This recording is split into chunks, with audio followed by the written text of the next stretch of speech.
যান ঘুমান, আমি খাবো। আমি এবার খাবো না। শোনো রেজাউল, আমি তোমার একটা সাফ সাফ কথা বলি, তুমি যদি কালকের মধ্যে তোমার ওই আত্মীয়দের বাসায় না পাঠাইতে পারো, আমি আমার বাপের বাড়ি চলে যাবো।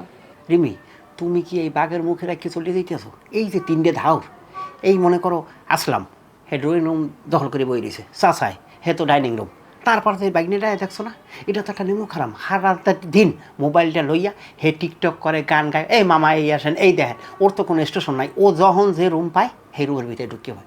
আমি কেমনে সামলাম কও দিই? নাটক কম করো বুঝছো? তুমি যদি আমার ছাড়া সত্যি থাকতে না পারতা, তুমি যে কয়টা কৌশলে তাদের ঘর থেকে বের করতা।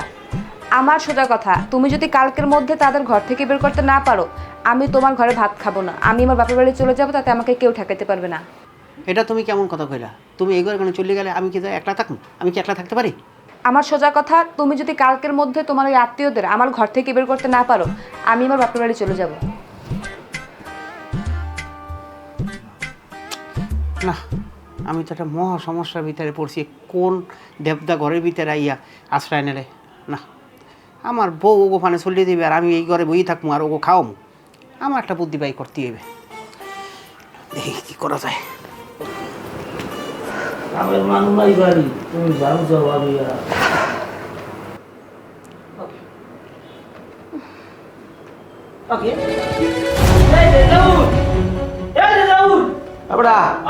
মামা ওকে রিমি, দেখ দিব কি কি আউলে হলো? জউলে গেলে কা?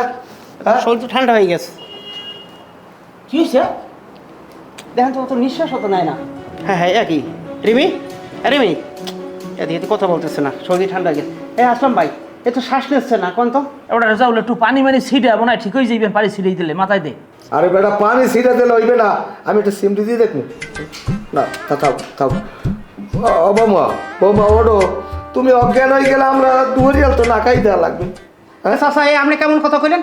আমার বউটা হান মরণ দশা, আপনি হান রান্না চিন্তা করতেছেন, খাওয়ার চিন্তা করেন। এই আরে বাইক না, তুই তো আমার বাইকের নামে একটা কলঙ্ক, তুই তো মোবাইল নিয়ে দাঁড়াই দিয়েছো, তুই তাড়াতাড়ি ডাক্তার নিয়ে আয়। গাইজ দেখেন, আপনারা দেখবেন আমার এই পেজ থেকে এযাবৎকালের সব থেকে বেশি যে ভিউ হওয়া ভিডিওটা সেটাই এখন যাচ্ছে। এই আমার মামি সে মৃত্যুর সজ্জায়। হ্যাঁ? মামির কি নাকটা একটু লড়ে নাকি? যদি জিব্রাটা বাইর করে দিতে পারতে, বুঝছেন? না না, তাহলে কিন্তু বিষয়টা চমৎকার হইতে নাকি? বিষয়টা মানুষ দেখি ভাড়াই ফেলাইতো, শেয়ার দিকে ভাড়াই ফেলাইতো। ওরে সাগর, তোর দিমু জ্যান্ত কবর।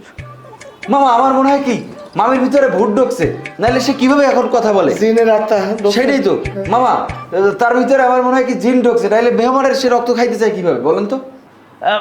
রেজাউল, আমার রক্তে যদিও কোলেস্টেরলটা একটু বেশি, ফাও রিক্সে যাও যাইবে না, আর আমার একটু কাজ আছে। পুলিশে আসলে কিন্তু কইবে আমরা আর কামড়াই খাড়াই মেরে লাইছি, নাকি দরকার নেই, তার থেকে আমি একটু যাই, আমার এমার্জেন্সি কিছু কাজ আছে। না না না না, আমারও তো একটা ভুল হয়ে গেছে, আমি তো মনেই আনলে না। আমার আবার ওই মসজিদ কমিটির ওই সভাপতি হওয়ার প্রস্তাব আছে, আমারও যাওয়া লাগবে। চাচা, আসলাম ভাই, আমরা এই বিপদের সময় আমার ফালাই চলে যাবেন। দেখেন এই রিমির কি অবস্থা, ওরে তো ডাক্তার কাছে লই যাওয়া লাগবে, কতগুলো টাকা লাগবে। আমার কিছু টাকা দেন না। এই আসলাম ভাই, আপনার তো দিনের টাকা পয়সা থাকে, আমার 1000-20 টাকা দেন না। আর করবেন, সমস্যা নাই, ওই লেবুর শরবত খাওয়াই দাও, অসুবিধা নাই। আর